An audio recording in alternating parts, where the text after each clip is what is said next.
Hello and welcome to the ScatterVolt channel. Today, I'd like for you guys to meet Electrobyte, the fastest $500 brand new gaming PC you can build right now to survive the crypto mining apocalypse.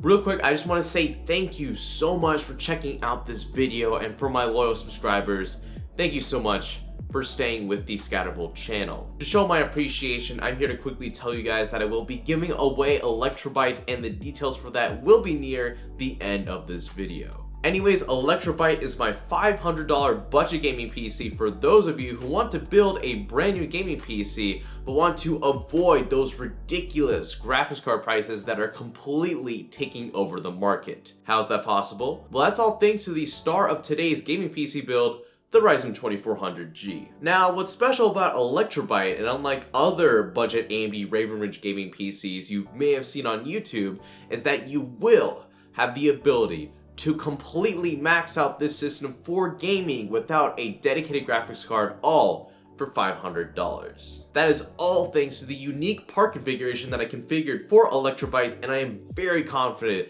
that this is the fastest brand new gaming PC you can probably build without using an overpriced new graphics card, like I said, for $500. And that's what makes this system so cool. You can brag to all your friends that you have the fastest gaming PC that doesn't use a dedicated graphics card. And if they don't believe you, you can just boot up Rainbow Six Siege and just show it running at 60 frames per second at high settings, and then they'll believe you. Also, if you guys are interested in building this computer, I have a tutorial video on my channel ready to go for how to build Electrobyte, which for some reason none of you actually watched. So if you haven't seen it yet, please click that bell notification button.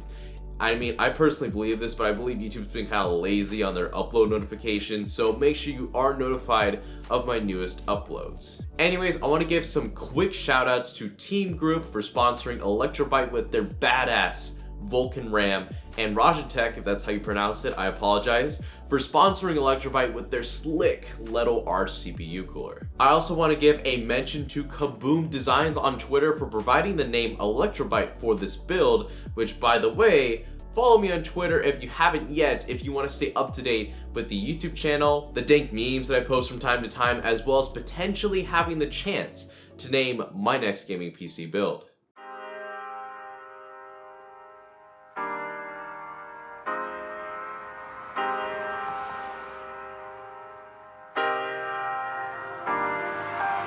And now to the Gucci stuff. What are the parts inside Electrobyte, and why did I choose them, and the prices that I paid for each component? Just so you know, there will be links to every single product shown in this video in the description down below. But without further ado, let's begin with the processor, the Ryzen 2400G for $170. The Ryzen 2400G is a quad-core 8-threaded APU clocked at a base clock speed of 3.7 GHz and can turbo boost up to 3.9 GHz. Included in this is the Ryzen 2400G with its integrated Vega 11 graphics clocked at 1.25 GHz.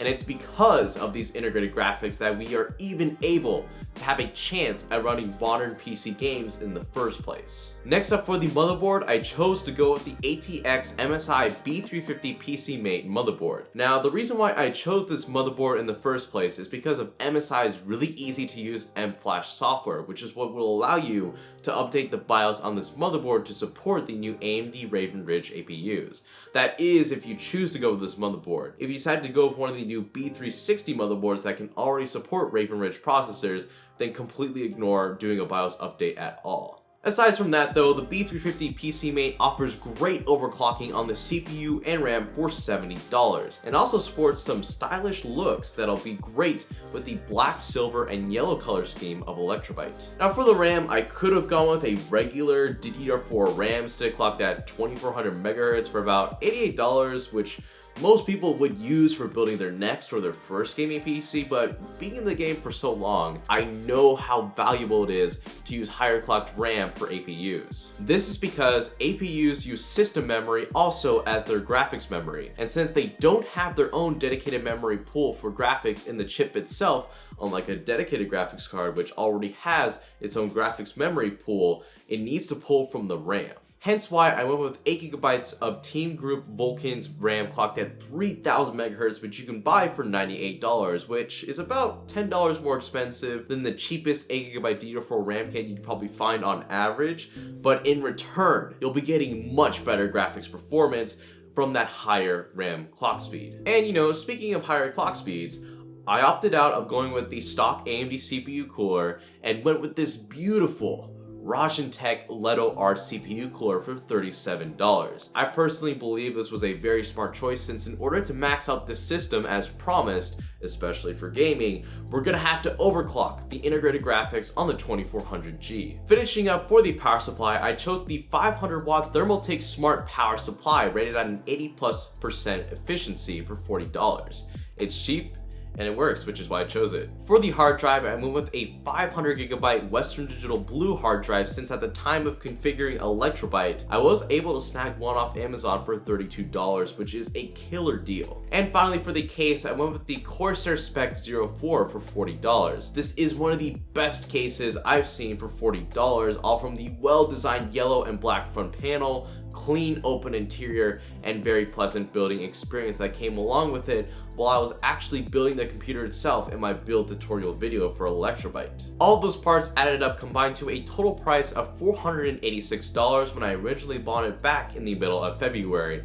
However, since the price of the case and the motherboard and probably the RAM have gone up, there is a different parts link linked in the description down below, which is a bit different than the one shown here in the video, but that's because I'm trying to keep to the price of this PC as close as possible to the advertised price that is seen in the title of this video. But also, if you have any issues actually finding parts that are similar to this build, say if the price goes up for the parts included in the video, then I recommend actually hitting up the ScatterVolt Discord channel and go into tech support and ask your questions there. We have guys who'd be absolutely be willing to help you out really quickly in a jiffy.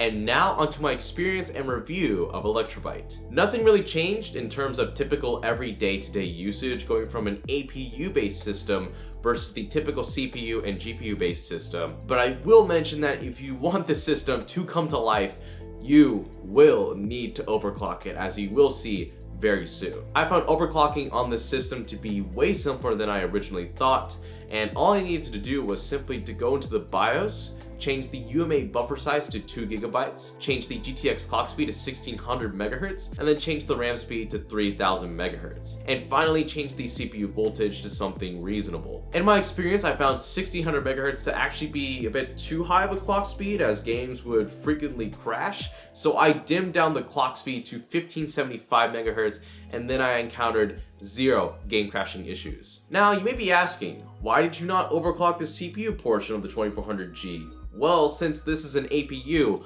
both the CPU and the GPU are on one chip, which means you can only deliver a certain amount of wattage to both portions of the chip. That being said, in order to optimize this system the most for gaming, I chose to put all of the available wattage towards the GPU in order to maximize it for gaming. And of course, since I hyped you guys up a bit, I bet you guys really want to now see how well this gaming PC performs, especially when overclocked. And luckily for you guys, I'm going to include overclock and non-overclock benchmarks just to show you guys why I highly stress that you should buy a custom CPU cooler and overclock that 2400G's integrated Vega 11 graphics. With all that being said, let's get into the benchmarks.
Alright, after those benchmarks, I hope you guys can see the value in overclocking this computer. In games, like I said, like Rainbow Six Siege, the average overclock FPS jumped up 20 frames per second, which is insane. And plus, from my personal experience, I noticed that there was a whole lot less lag and latency issues too when I had the GPU on that 2400G overclocked. But even then, it feels like you kind of need to overclock the 2400G's Vega 11 graphics in the first place, because its stock performance isn't exactly the greatest, I'd say, for $170. And this especially applies for those of you who are getting to PC gaming and want to play those hot games like PUBG and Fortnite that, let's be real, aren't the best optimized for PC. Because in the end, you don't want to be playing PUBG at 27 frames per second on your brand new budget gaming PC. You at least want to be playing that at 40 frames per second or above, which can be done on this computer, but like I said, it requires an aftermarket CPU cooler and some quick integrated GPU overclocking.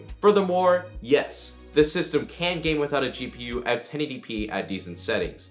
It's not perfect, but I believe it's one of the best options we have in this apocalyptic world filled with overpriced GPU prices. Anyways, I hope you guys enjoyed the video, and as always, be sure to like, favorite, subscribe, and all that, and this is the ScatterVolt channel, signing out.